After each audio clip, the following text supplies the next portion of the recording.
Hey there, I'm Scott, and this is Tangents. Well, today I'm going to do a few things differently from what I normally do. I'm going to try to stay more focused. Certainly going to go off on some tangents, but even though it's the name of the show, I'm going to try to focus a little bit. I'm going to show some video. Not very much, probably just one clip, but I'm going to show something. So if you're listening, I will describe it to you, but you'll get a little bit more out of this by watching. And I'm also, well, I don't know. I'm going to try to have a little bit of a point. Not that I don't have a point usually, but here I have, something that I want to say. So I'm making this episode because today is the 5th of May, and in a few days, Elon Musk is going to host Saturday Night Live.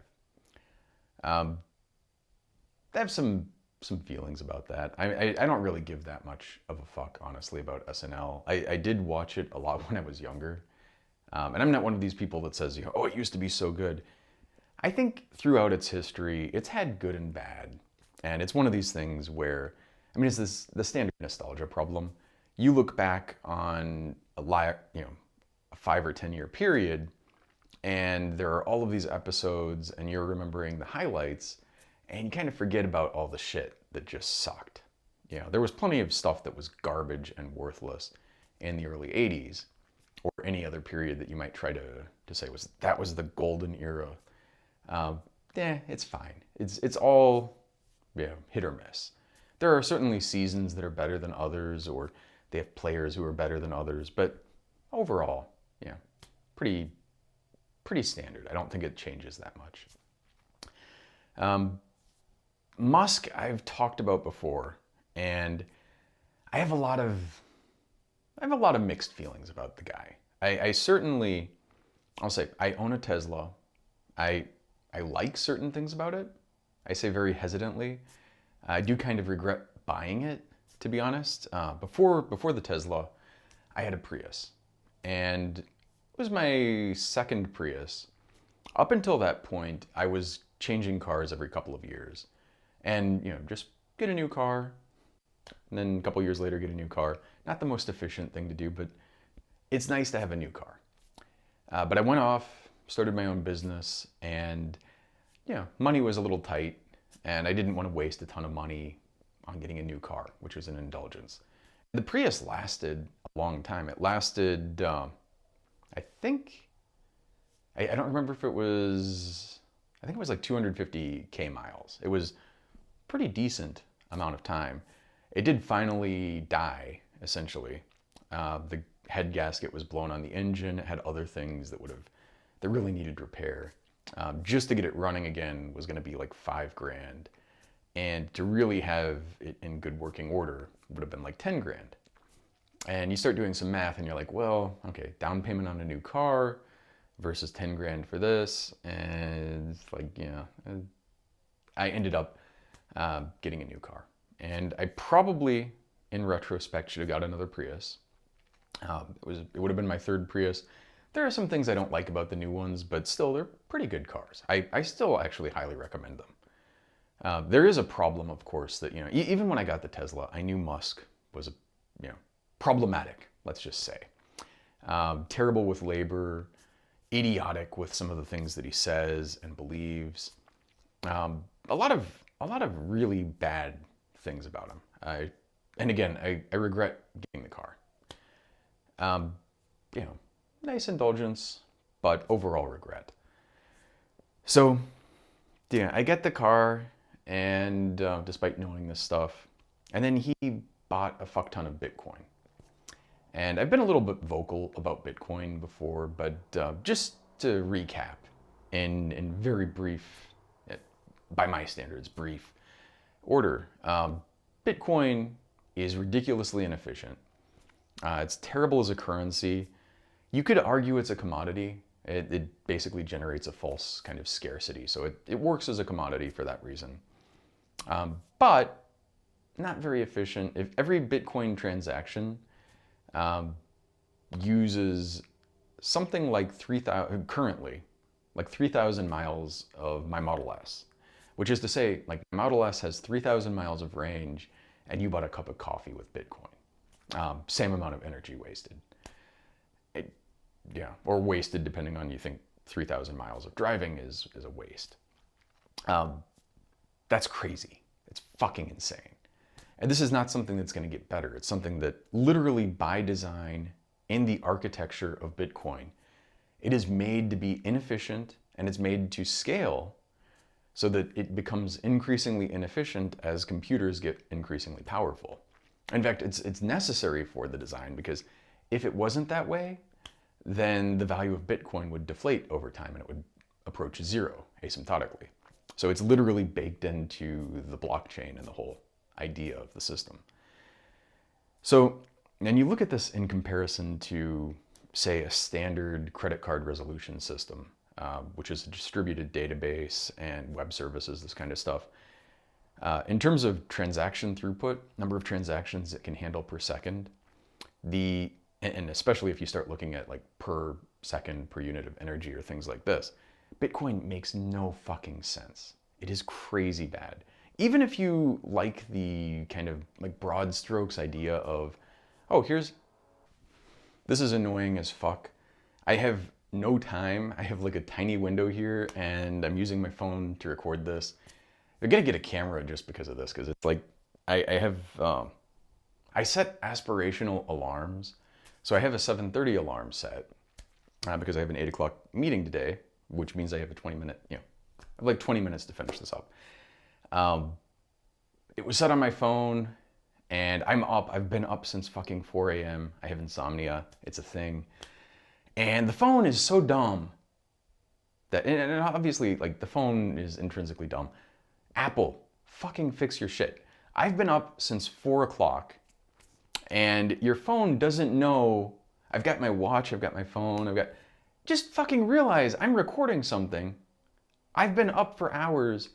You don't need to put the alarm on anymore. It's this stupid, I'm not using like a normal alarm. I'm using the wake up alarm, which is based on, when you're asleep and you fucking recognize it. And there's no fucking way to report a bug that works for a damn. There's this feedback assistant, which sucks ass. This is the same thing. I could go off on this shit for fucking hours because the Tesla, you can bug report, put the thing in, say bug report, blah, blah, blah. And you have like 3 lines. I don't think it goes anywhere anyway. And I use it for bug reports all the time. I'm gonna use this actually as a segue to the video I wanna show because when I first got the car, you have to drive a little bit to calibrate the system. I don't know what it's actually doing there. Like maybe there are some fine-tuning things with where the cameras are placed or some tolerance issues or whatever. You would think that you could just build it and then the calibration would come out of the factory, but whatever they're doing it. So it's, maybe it's variation from sensor to sensor. You have to run for a little bit. I get the car, drive for a little bit. By the time I get home, because I had to go to fucking North Scottsdale to pick up the thing and I live in Gilbert. If you know Phoenix, it's a long fucking distance. Anyway, I'm driving home. I put the fucking autopilot on because I paid like a fucking moron. I paid $7,000 for this autopilot thing, or full self-driving. Full, giant air quotes, full self-driving. I paid $7,000 for that. I think now it's even more. And I was excited about it. And also, Musk is tweeting like, oh, this next update's gonna be fire. Literally like the icon of fire. I'm watching these videos on YouTube. It's like, oh, full self-driving betas. It's looking really fucking cool. Since then, I was already extremely skeptical when I saw them, but I was like, okay, this could actually build into something.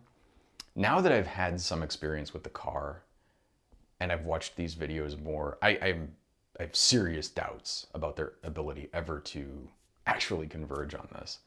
And I will say, it's pretty decent on the freeway. Even when I got it, freeway driving, it would occasionally do crazy shit, don't get me wrong. But most of the time, it's actually fine. The crazy shit is a little scary And I would say if you're not fucking paying attention, I've had the car more than once on the freeway do things where if I didn't intervene, it would have driven off the side of the road, like, you know, like crazy, crazy shit, or hit somebody. And it also does things plenty of times where it has false alarms. One of the reasons they're getting rid of radar because they can't figure out how to fuse radar and vision. I'm sure this is the reason. But their radar, or I'm interpreting a lot here. I've not looked at their code, but I'm almost certain this is what they're doing. They have forward-facing and side-facing radar. You have a truck near you, and the truck has a really big radar return. It's just, you know, it's a huge cross-section. So it sees this strong signal. They can't fuse the shit for shit. And so it thinks the truck is either in your lane or in the lane adjacent to you, even though it's like 2 lanes over. So it starts to turn lanes, and then it's like, oh, fuck us. We're gonna, you know, like slams over to the other lane. Like, you know, like a fucking moron. And, you know, you look like an idiot driving with this shit. And it does this all the time. Like you're changing lanes and then it's, oh, nope, psych, races back to the other one. Or my personal favorite, it slams on it. Like you're coming up to a stoplight and it does one of 2 things. Either, and it can be a combination of these 2 things. Either you're coming up and then it's like, oh shit, we're gonna hit the car in front of us. You know, and there's this horrible, loud, ear-piercing beep. And then you stop meters away from the car. You know, like literally a car length back. Or it comes up and it loves to race to a red light. It's gotten slightly better through a number of builds, but the current production build that I'm on, terrible. Gets like it sees the red light, and I know I've looked at the data. The forward-facing cameras, one of them actually has better vision than I do. So I know it can see, or at least in terms of angular resolution. And it can definitely see that there's a red light way up there. It races to it and slams on the brakes. It's like, again, making you look like a fucking moron. And wasting your brake shoes and pads. In a car that has regenerative braking, if you didn't slam on the brakes and you just kind of coast to the red, you'd be much more power efficient and also, you know, less wear and tear on one of the few consumables in the car. But fuck that, who gives a shit? Much more important to race and then slam. But the other thing that I was starting to say is, like, it will almost come to a car, again, racing to the red light, and then it gets really close and it like, slams on the brakes. Like, you know, possibly with the screaming, like, but, you know, and it's just like every fucking time. I originally started filing bug reports when that would happen, and they were nice, and, you know, like, bug report. There's a problem with this, and, you know, there was no, and then I was like, bug report. There's no need to race to a red light. And now I've gotten to the point where I'm like, bug report. What the fuck was that? Why the fuck are you doing this? Bug report. This is just dumb as shit. I drive around every morning to get coffee. And when I do that, I go through a couple school zones. And if I'm running a little bit later and I'm at a time where the school zones are there, so you've got like a 35 limit, the lights are flashing, it's pretty good actually at seeing speed limits most of the time. But when you come to a school zone and there's a 35 with lights flashing, it's totally blind to that. It thinks it's a stoplight. And then it like, so, you know, I'm on a 45 road that goes down to 35. It doesn't see the 35, and it's already got, because I'm an asshole and I have it, you know, set to drive faster than the limit a little bit, I'm going like 50 or a little bit faster in a 45. It comes to the 35 zone and it's like la-di-da-di-da. If I let it go on its own, it would just keep going. No fucking slowing down at all. And then even better than that, if there's a 15, like there are places where they have a crossing guard and they put a little 15 sign in the middle of the road. And it'll come up to those and it's totally blind to that too. If I always manually intervene and slow the fuck down, but if I let it go on its own and there were no other cars, it would go 55 through that 15 like it's nothing. Does not see it at all. I've filed so many bug reports about this, and again, progressively going from, you know, like bug report, Don't be blind to school zone speed limits. Bug report. Recognize school zone speed limits. Bug report. What the fuck are you doing? We're in a school zone. Recognize that the speed limit has gone down. You know, like, and I'm just getting progressively annoyed with it. I do think these bug reports go to a black hole, or they just go to some log someplace that's just mostly ignored. But whatever the fuck. I got the car. First day driving it. I'm come down on the way home, exit the freeway, get on Gilbert Road, and I come to this thing, and I'm riding in it, and this was daytime, but I've tried this day and night since then. There's a place where the road kind of goes, you know, it's going straight, and then it veers to the right, and then it goes straight again. So kind of like an S-turn. And at the end of this S-turn, not even during the curve, but there's a stoplight. I think it's for Gilbert and Ash. I could be wrong about that, but we'll see in a minute. It's coming at the end of this S-curve, and there's a stoplight, and there are 3 lanes, so I'm in the middle lane for whatever reason. And the first time I'm there, I'm like, holy shit, like it's coming into the intersection, and it wanted to like veer all the way over to the left, into the left lane. Incidentally, there was a car there at the time, I should say.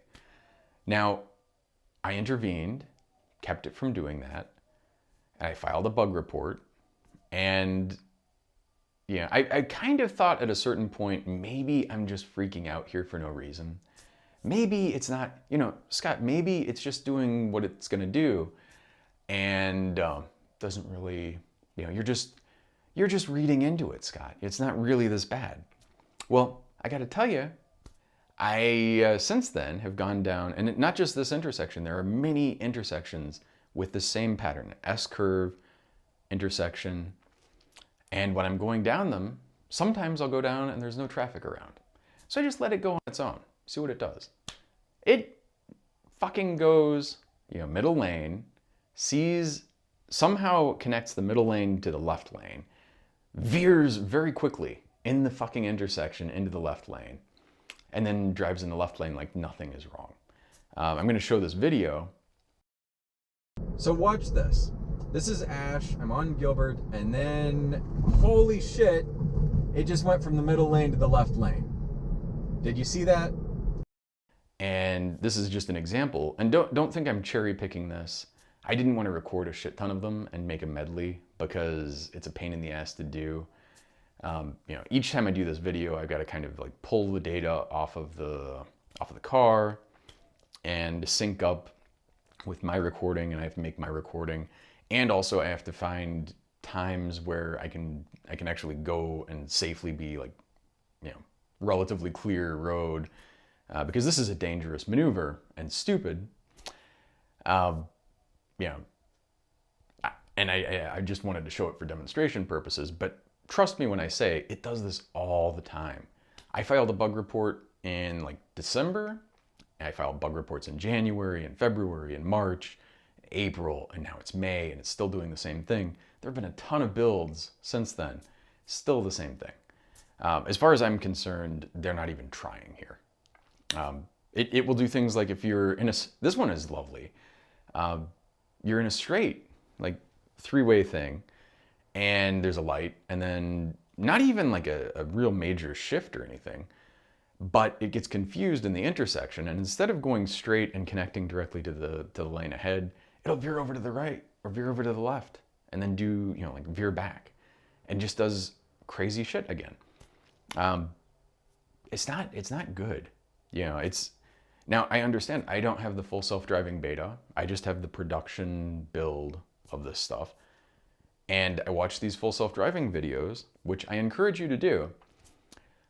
Most of these are obviously posted by people who are Tesla fans, who have Tesla stock, who are like just fucking Muskophiles. And even it's interesting. You'll start listening to them and you hear some doubts. It speaks volumes to me. Like, I would watch these things in November, December, and they're like, wow, this is amazing. And then I start listening to them now, and they're like, well, I don't really know if I believe that, like, I do believe that maybe one day they'll get there, but, you know, and it's interesting the change in tone. And I think rightly so, because there's just fucking, first off, it is a hard problem, legitimately hard problem. I don't think Tesla or Musk is equipped to solve it. And I also, I don't know, it's just like, you look at the hardware that they have, and there are some just basic design decisions in terms of where they put cameras and things like this that they're fine, but they also end up being very problematic. The side facing, there are side cameras, and then aft/side cameras. Their perspective is from about where the driver sits, or a little bit back. Their field of view is not great. And, the car, just look at FSD unprotected left turns, and you'll see all of these videos where the car like creeps up and it has to like stick itself out into the lane in order to see if there's a car coming from the left. And this is not, I don't even know if this is solvable by software, and especially if they're going to yank the radar. The radar sensor fusion, I can tell, again, it's like you can hear you hear a timing belt or something like squeaking, and you kind of know what's wrong. I know enough about this stuff to be able to just sort of see what it's doing, and you can kind of understand. It has a smell to it. I can understand they're fusing this shit badly. Or probably they're just dumping it all into neural networks and, like kind of hoping and praying, which is, it's great that you have neural networks. Deep neural networks are awesome. But they're also really suboptimal, and they're really, for a lot of problems. They're great at like vision problems or things like this, but people throw all kinds of random stuff into them, and there's a little bit of garbage in, garbage out. And there's also an element of like, this is not really engineering. You're just doing high dimensional curve. Like, I say this as derisively as possible, but most of what they're doing is just high dimensional curve fitting. And you have a huge parameter space, and the actual underlying curve is fairly simple. So of course you can fit it. It's like using a 100th degree polynomial to fit a linear, thing. You could do it and it'll kind of work, but it will do weird things. And if you don't understand the physics and you don't understand like what's going on underneath, then you end up in a stupid place. And I think that's where they are. I do think some of these things are fixable. I've seen the videos. I do think, they're getting better, probably, maybe. But, I also see all of these corner cases that they're going to run into. And it's like, maybe they'll get to the point where the car is mostly able to go on most roads and kind of drive itself. Although I'm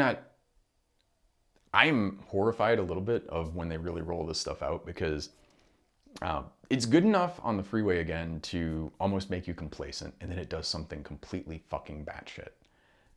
When it does that, you're like, whoa. So I personally, when I have when I have the self-driving stuff on, the autopilot or whatever the fuck bullshit they call it, when I have that on, I'm actually more vigilant than if I was driving myself. And I do I use it all the time, but I use it means like lane keeping most of the time, and trying to remember to turn it off before it screams or slams on the brakes or does something crazy. It's really fucking annoying. I mentioned Bitcoin. I only have a few more minutes if you notice, I'm looking at my watch. I have a very narrow window today before a meeting to record this, so, and then I won't have another opportunity soon, so trying to bang it out. Musk bought a shit ton of Bitcoin. Bitcoin is wildly inefficient. You can't even understand how inefficient it is. It's like hard to comprehend. The idea behind it at, like a high level is not so bad. You're like, oh, it's a non-fiat currency that's distributed and everybody, it sounds great. But it's not a currency, first of all. It's maybe a commodity if you want to be generous. It's not stable at all. It is, inflationary and unstable. You can't buy a cup of coffee with something like that. Gold fluctuates, but this stuff is crazy. And it's always going up, which is due to a lot of things, and largely negative externalities and greed which is a horrible thing that I've kind of realized recently. I don't know that it's going to implode. It should implode, doesn't have any business existing, but there's enough of a reward for bad actors that it will probably keep going for a long time. And it's so inefficient again that already, and it's getting worse, important to say, already if you buy a cup of coffee with a Bitcoin, or with fractional Bitcoin, then the energy required to resolve that one transaction is equivalent to driving my Model 3 about 3,000 miles and increasing. Now people will argue that that's just mining, it's not actually the resolution. But the problem is the fucking mining is there. Like, read the original Satoshi paper. The point of the mining is to incentivize people to run the network. They're making a little bit of money, and they're also, validating transactions and keeping this distributed ledger of them. So it's disingenuous when people say, oh, it's not actually the resolution energy, it's the mining energy that you're taking, and you're just, and then they'll say things like, well, how much energy does it take to mine gold? Well, first off, not as much per unit value. And second, and more importantly, if you mine gold and you've refined it, you can give it back and forth to people over and over again. It costs basically no energy, other than lifting the gold and passing it physically, or in a register someplace. Every time you do a Bitcoin transaction, 3,000 miles plus in a fucking Model 3. It's crazy. It's crazy. And indefensible.